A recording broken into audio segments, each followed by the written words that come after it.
And happy Saturday, everybody. It is 7:12 a.m., July 17th.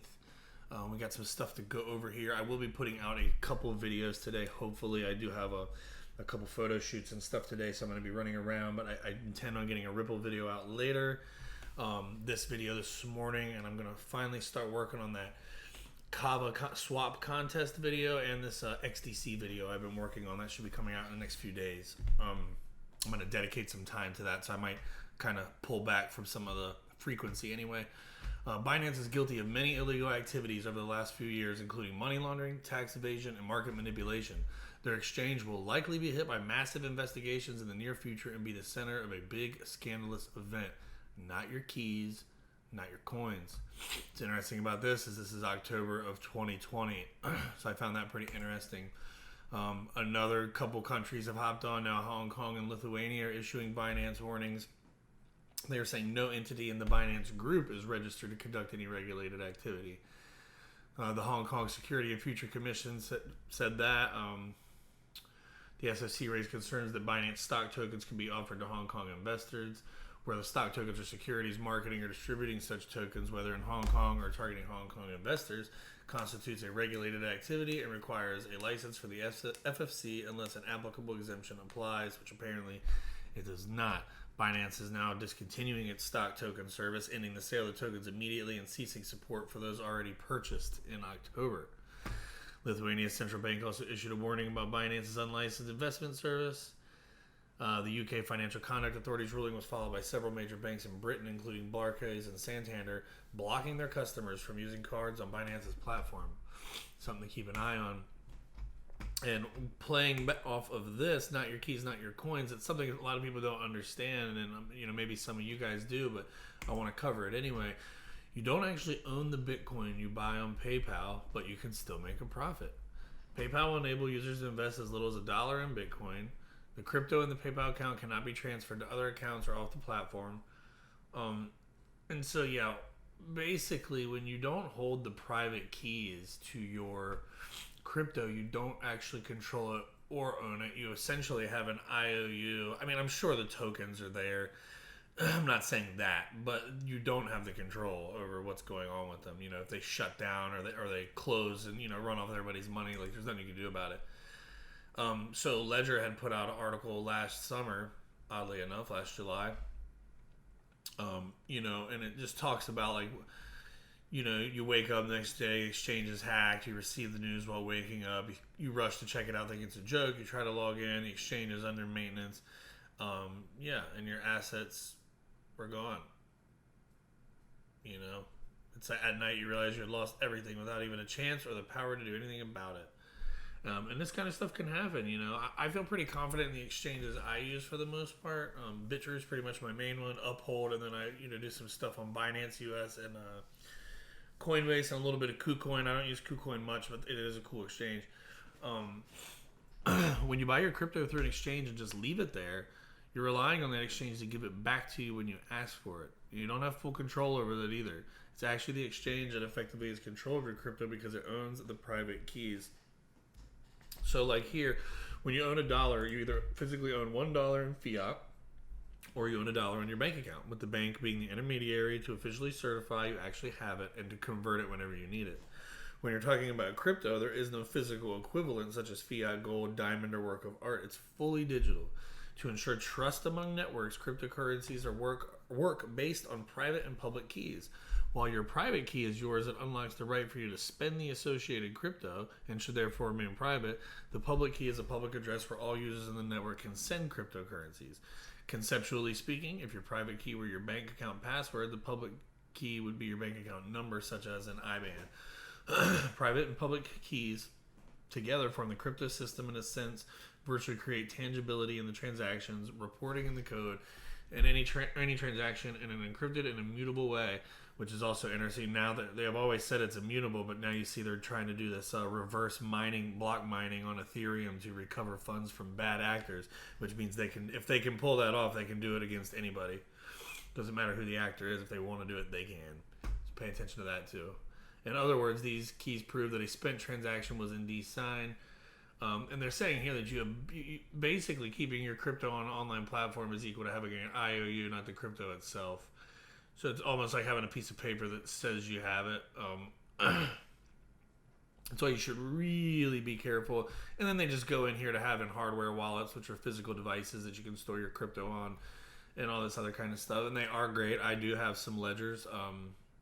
This is also their website.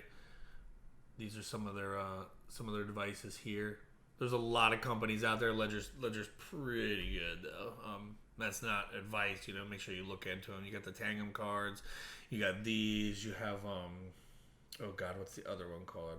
I can't think of it. There's another one that's really good, right up there with Ledger. There's quite a few though. Just look into that if you guys haven't. And then this guy says, "Well, I guess the honeymoon is over. Dictator man bad."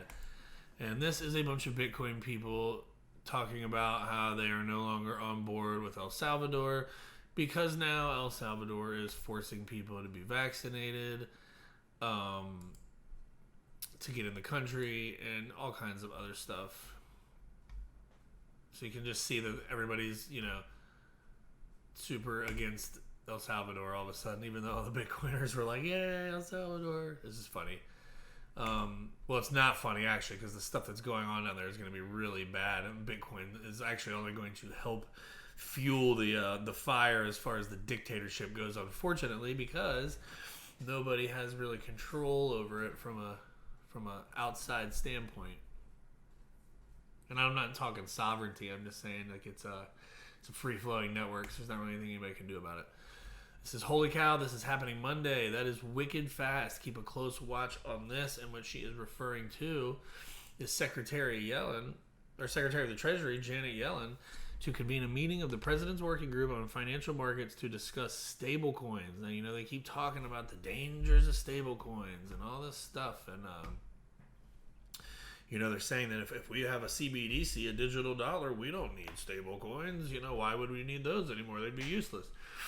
Bringing together regulators will enable us to assess the potential benefits of stablecoins while mitigating risks they could pose to users, markets, or the financial system. In light of the rapid growth in digital assets, it is important for the agencies to collaborate on the regulation of this sector and the development of any recommendations for new authorities. So it'll be interesting to see what they say. A lot of people are against them. A lot of people are against the digital dollar too.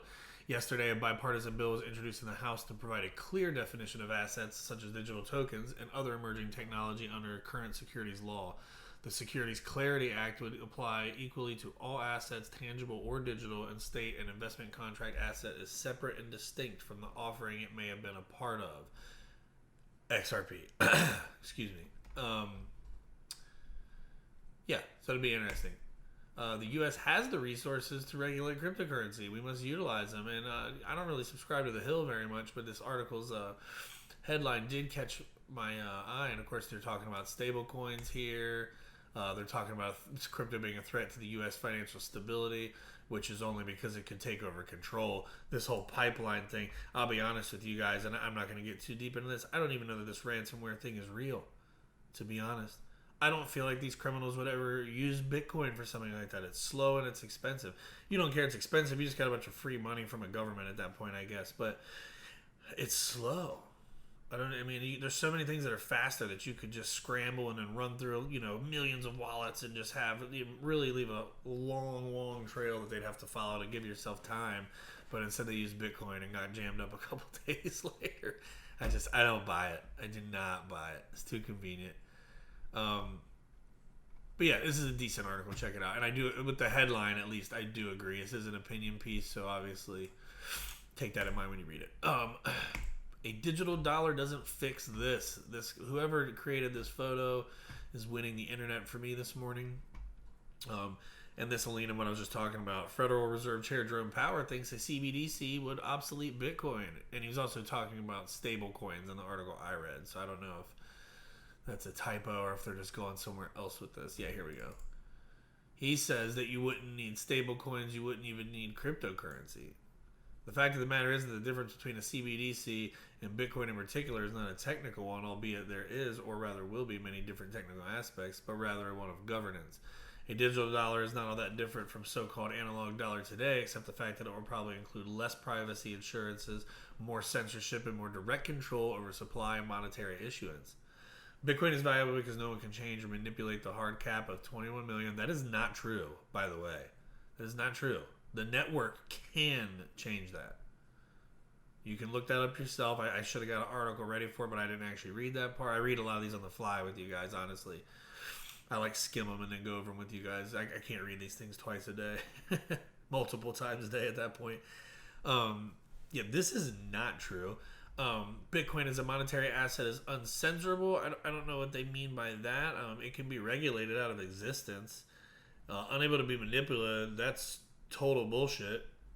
And unseizable, well, we just watched it get seized, quote unquote, from ransomware criminals and stuff. So I mean, I get it, but no, I'm not buying it. And this is interesting. This is a Nasdaq.com article too, guys. Anybody can run a node and audit the entire monetary system with a cheap computer. That is also not true at all. You cannot run a node with a cheap computer. All right, I'm done with this article. Tennessee City wants to accept property tax payments in Bitcoin. I think this is cool. You should be able to pay whatever you want. If it's got value and they want to accept it, awesome. There's better crypto for that, though, Mayor, whoever. Scott Conger. Maybe I'll drop you a tweet if you're on here. This is also really, really cool to me. This is big, guys. Ponum to use Polkadot to connect Diem and DeFi. So understand that Facebook's Diem is supposed to basically be like a mirror asset of the dollar, whatever the U.S. dollar is going to be or is. That's basically, it's a reflection of that, but it's their own. It's basically branded currency that is digital. And, they do the Facebook Pay stuff. So, it's like, why not? I think it's kind of cool to have that. But when you really think about this, I mean, where does it say? Yeah, it says, according to Ponum, connecting the two networks will expose Facebook's 2.7 billion users to DeFi, slated for launch in 2021. Fiat-backed stablecoins that can be integrated with Facebook's banking and e-commerce services. A strategic move that faced a lot of resistance from regulators.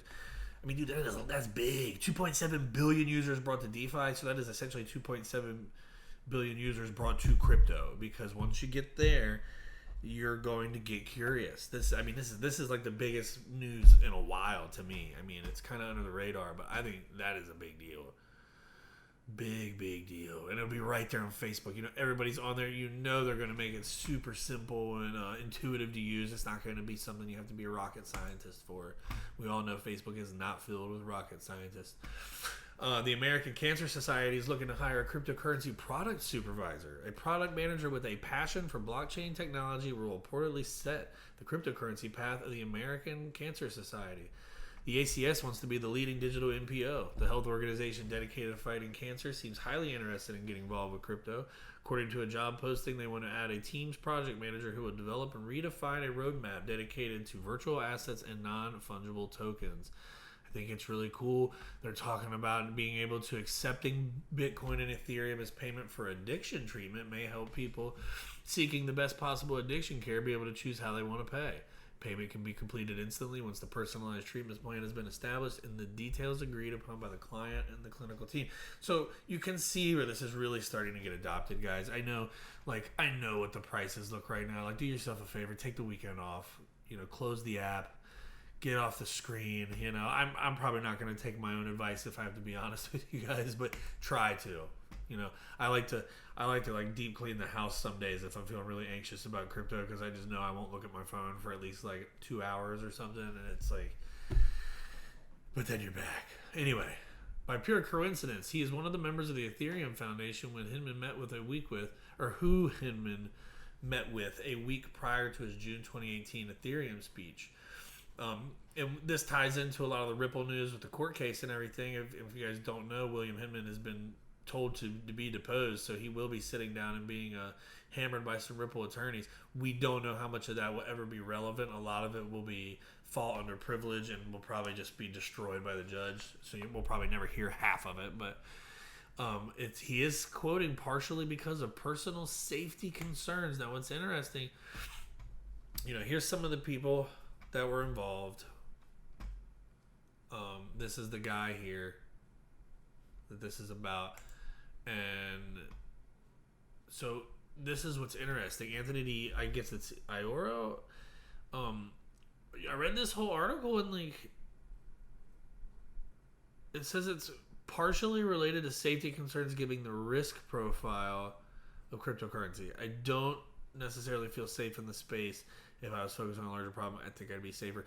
So, and now he only wants to work on really impactful projects. He's changing the world now. He's taking the Elon Musk route to things. And what's interesting to me about that is with all this court stuff going on and them getting deposed, what if this guy's just nervous and he's like, hey, I'm getting out of here now. I don't know. Maybe that's far-fetched, but the timing is unreal in my opinion. This was a Bloomberg article about the same thing. I don't even know why I kept it up because I didn't know if this headline was repeated anywhere else. I'm going to get rid of that.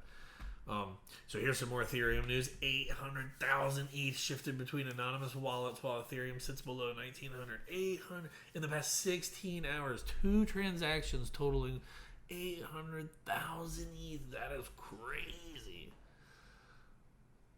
$1.4 billion. I mean, that is nuts. I mean, I love the Whale Alert API. If you guys aren't using this on Twitter, you should definitely go to it. Anytime these huge things happen, it shows you, and it's pretty fun to watch. When the market was really raging, it was just a constant takeover of notifications. It was like, oh my god. Wow, that's a lot of ETH. I'll tell you what else is a lot is Coinbase just received 13,000 Bitcoin from an anonymous whale over the past 3 hours. The payment for the transaction has amounted to a whopping $3.06 in fiat, a fee that no bank can offer.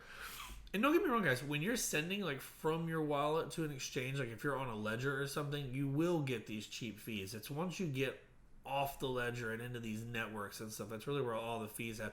I think a lot of these cryptos are probably pretty cheap when they're on chain, so you're really just sending from on chain to an exchange. I bet you bringing this back out from Coinbase to whatever device you're using, I guarantee you that will not cost you $3. I don't know what's going on here, but I'm just going to pop out of that. Negative Bitcoin sentiment on Twitter may lead to price upswing, catching crowds off guard. Sentiment Company believes that despite the current negative Bitcoin sentiment on Twitter, that's an interesting play on words, a price surge might follow that will take the community by surprise. So we've all been talking, when the narrative's bad, that's usually when things pop off.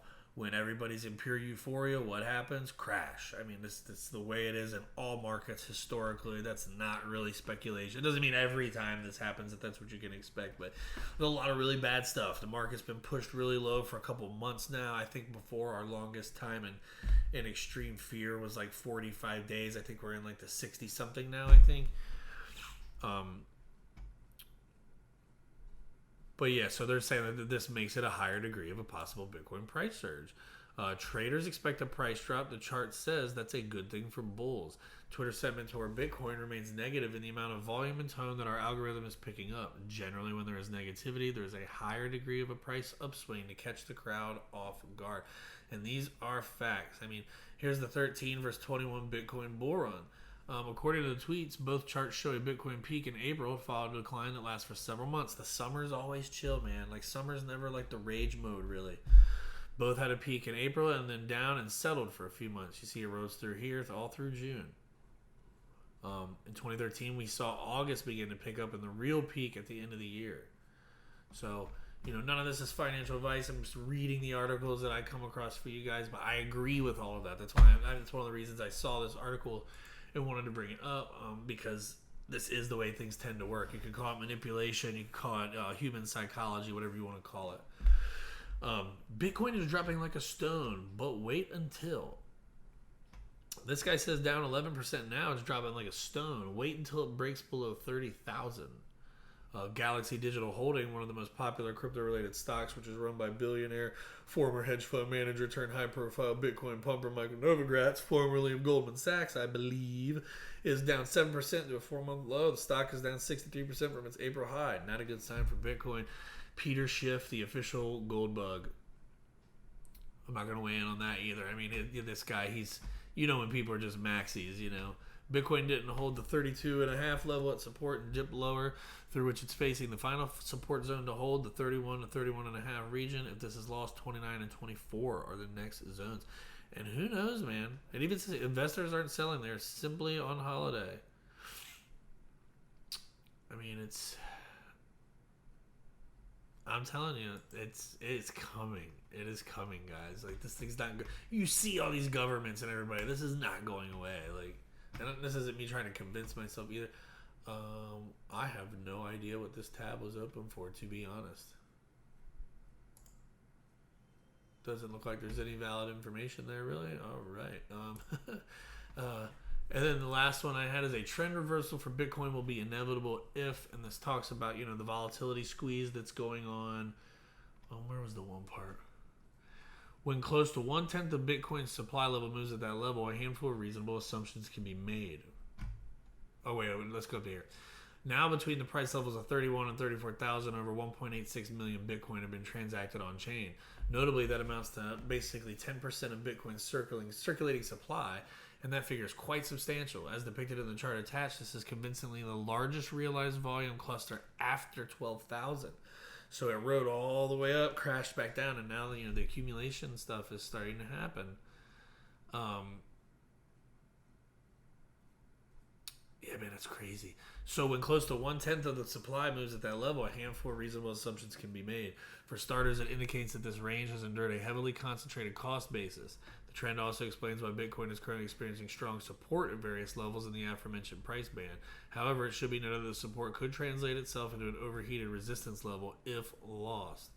Also, when large volumes of coins are transacted in congested zones, like what is happening now, it is a sign that a considerable number of market participants have sold their holdings.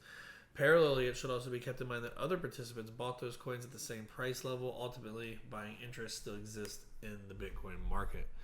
The price coiling up into a small range for a long period, again, most likely indicates that a big move is on the cards.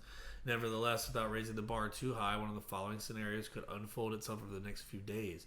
One, if Bitcoin trades higher, investors would cash out to relish their profits earned, and that would mean a weak conviction to hodl, which is ultimately not a great sign. Next, if Bitcoin price stumbles a little further and market participants start dumping, Bitcoin's price would again be negatively affected. However, irrespective of the price change direction, if investors continue to hodl, the odds of the bearish narrative getting gradually wiped out would intensify. The chances of the situation unfolding itself seem to be most likely at the moment because the millionaire tier of hodlings were rising despite the price dwindling. The same trend was highlighted by a recent sentiment tweet, which we just went over. And with that is going to do it for me, guys. Make sure you like the video, subscribe if you're not already, get that notification bell on so you don't miss out.